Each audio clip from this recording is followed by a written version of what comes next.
A black shape hangs inside the sun's glare. It never becomes clear. It never drifts into the dark sky where asteroid surveys spend their nights. It simply remains there, swallowed by light. Across Earth, automated observatories begin another routine search. Telescope domes open after sunset. Wide-field cameras sweep across the night sky, comparing fresh images against earlier ones in search of anything that has moved. Most nights, the system finds exactly what it was built to find: new asteroids. From the outside, it looks complete. Sky maps slowly fill with colored tracks showing where each survey has searched. New detections appear. Known objects receive updated orbits. The machinery of planetary defense seems to leave very little to chance. Then one part of the map refuses to fill in. Near the sun, a bright, empty region remains untouched. At first, it looks insignificant. Every map has edges. Every survey has practical limits. It is easy to assume that this blank area is simply waiting for tomorrow's observations. Tomorrow never comes for that part of the sky. Night after night, the surveys return. Night after night, the same region remains absent. The missing space is not an oversight. It is built into the way these observatories operate. As darkness spreads across Earth's surface, telescopes deliberately turn away from the sun. Their cameras are designed for faint light. They depend on dark backgrounds where distant objects stand out against black space. Pointing those detectors too close to the sun would flood every pixel with scattered sunlight. The faint signal from a distant asteroid would disappear beneath overwhelming brightness. Worse still, direct sunlight can threaten the instruments themselves. So the software that controls these observatories simply refuses. The telescopes never receive the command. The largest asteroid surveys follow the same basic rule. They search the night sky, not the daylight sky. Their greatest strength is also their greatest boundary. They observe where darkness allows delicate sensors to work. That leaves an unavoidable consequence. Anything remaining close to the sun from Earth's point of view occupies a region that ordinary night surveys do not routinely examine. The contradiction grows quietly. Humanity has built one of the most sophisticated asteroid detection systems ever assembled.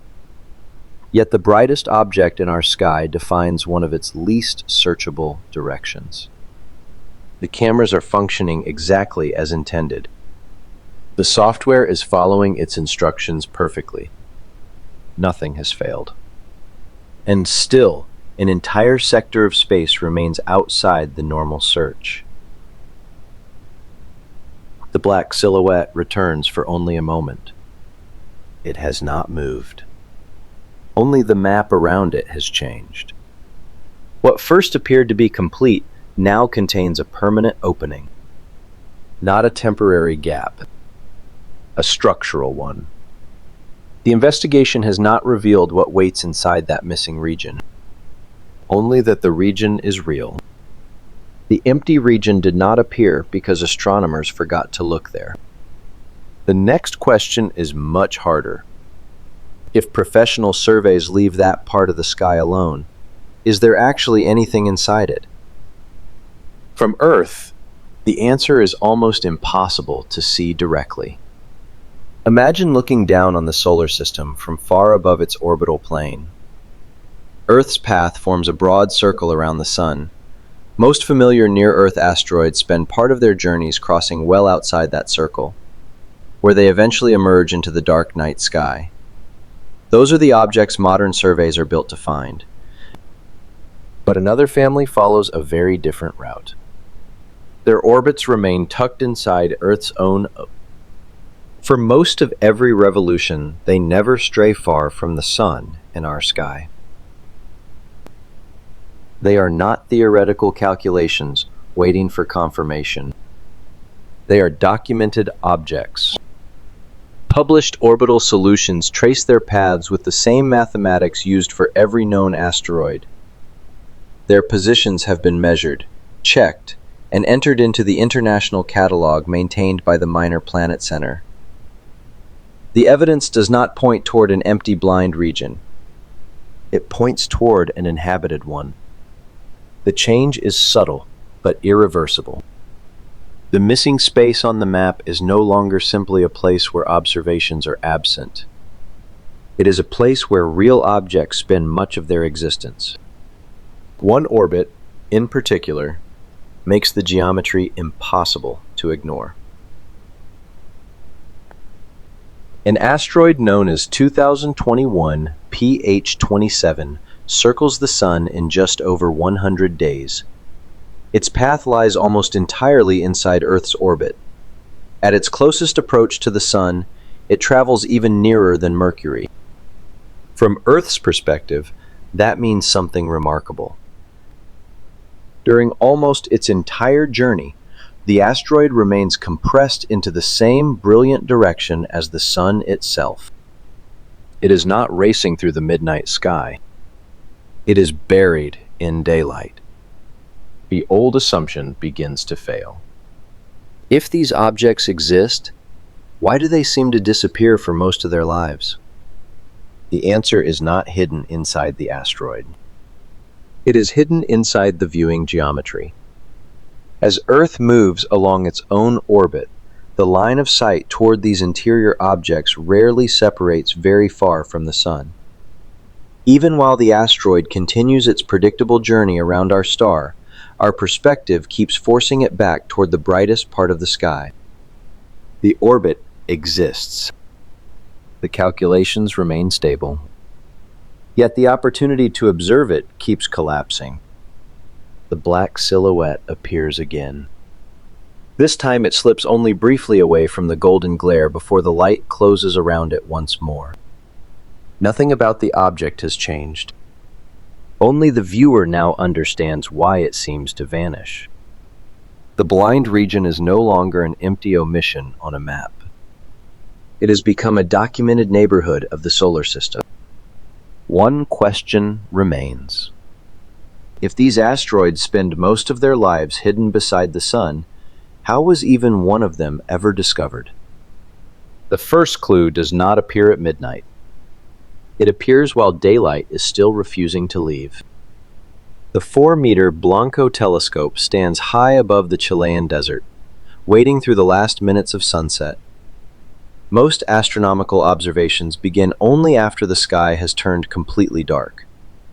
This one cannot afford that luxury.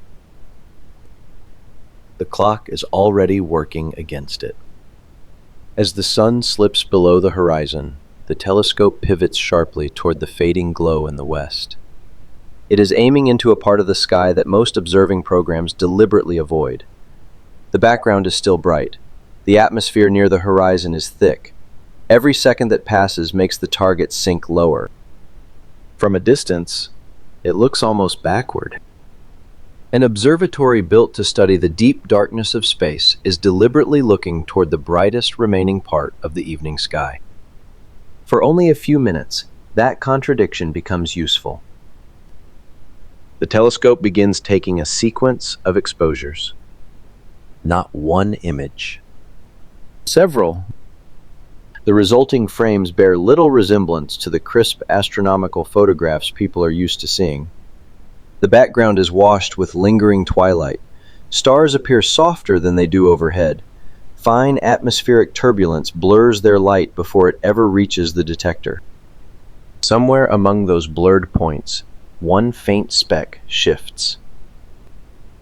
Barely. A single exposure proves almost nothing. It could be noise. It could be a defect on the detector. It could be a brief fluctuation in the bright background. The second exposure changes the investigation. The faint point has moved. A third exposure follows. Again, the point advances against the nearly motionless field of distant stars. Only now does the evidence become operationally convincing. The object is not a flaw in the camera. It is crossing the sky. Those three measurements are enough to establish that something real has been found. They allow astronomers to begin calculating an orbit rather than guessing at one. The discovery eventually receives a name. 2021 PH27. Its existence is confirmed not because one extraordinary image revealed a hidden world, but because several difficult observations agreed with one another. Yet the success carries an uncomfortable implication. Nothing about this discovery was routine. The telescope had only a narrow window after sunset before the asteroid dropped toward the horizon. During those precious minutes, every ray of light from the object had to travel through a deep layer of Earth's atmosphere. Compared with looking straight overhead, the air was dramatically thicker, scattering and absorbing more of the already faint signal before it reached the camera. The telescope was not limited by lack of precision. It was struggling against physics. As the sky darkened, the opportunity did not improve. It disappeared. The asteroid slipped below the horizon. The observing window closed. The following night, the same geometry would not simply repeat on command. The Earth had moved. The asteroid had moved. The narrow alignment that briefly separated it from the sun had already begun to change.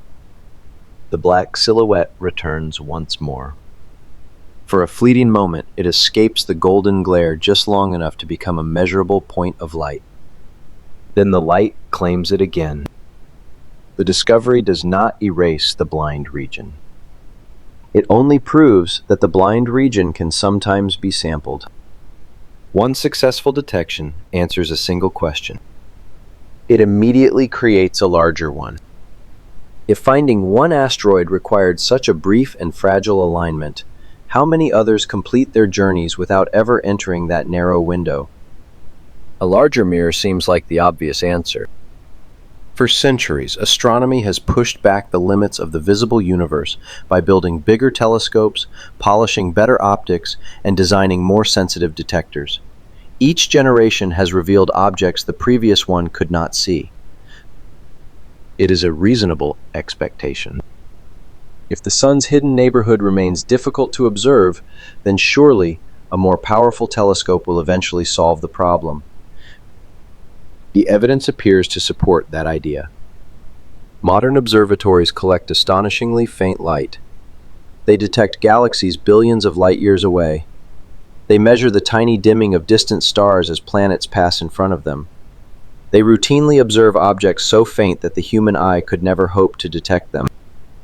If they can do all of that, why not see an asteroid near the sun?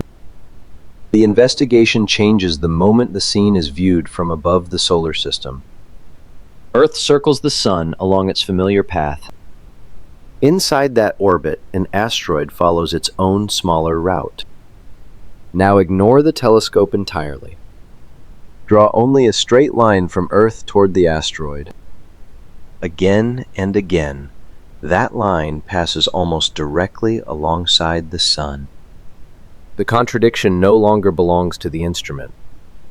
It belongs to the observer. Replace the telescope with one twice as large.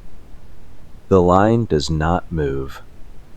Replace it with a mirror 10 times wider.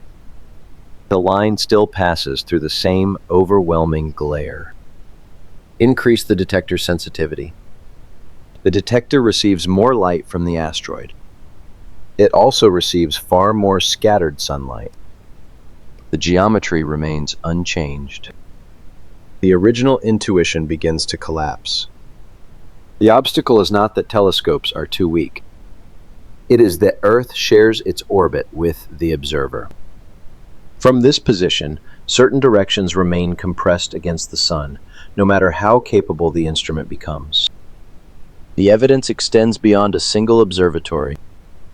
Future planetary defense missions are not designed only around better cameras.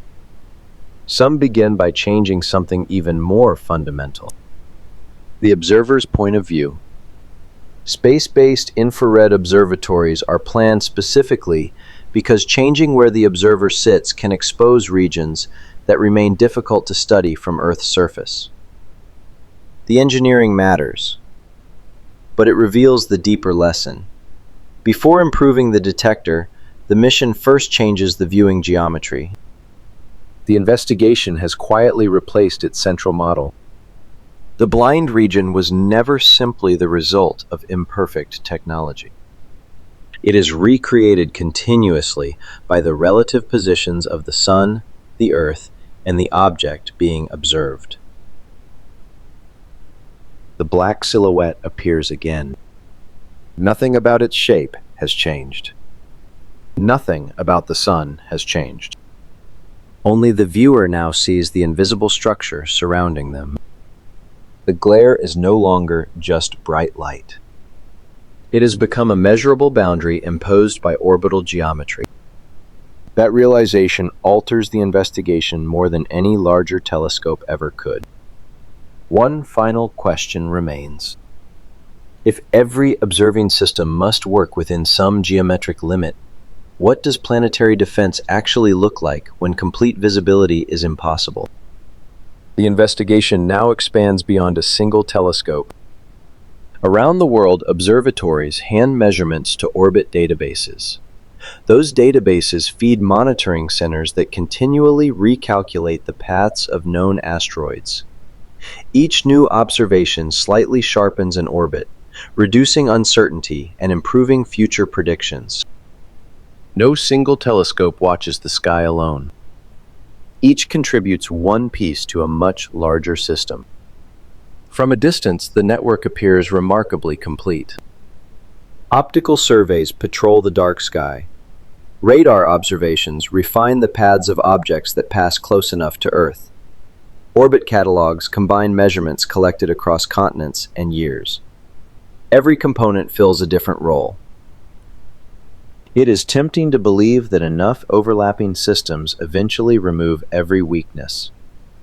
The evidence says otherwise. Each observing method possesses strengths. Each also inherits boundaries. Ground-based optical surveys depend on darkness. Radar can examine only objects that come relatively close. Even future space missions must protect their instruments from the Sun and operate within carefully planned observing geometries. The blind regions change. They do not disappear. The investigation returns to the hidden population. The catalog of interior Earth objects continues to grow, but researchers do not interpret that catalog as a complete census. Confirmed discoveries represent documented members of a much larger population whose total size remains uncertain. Some objects have been measured. Others are expected through statistical models, waiting for the rare conditions that allow them to emerge from the glare. The map is becoming better. It is not becoming finished.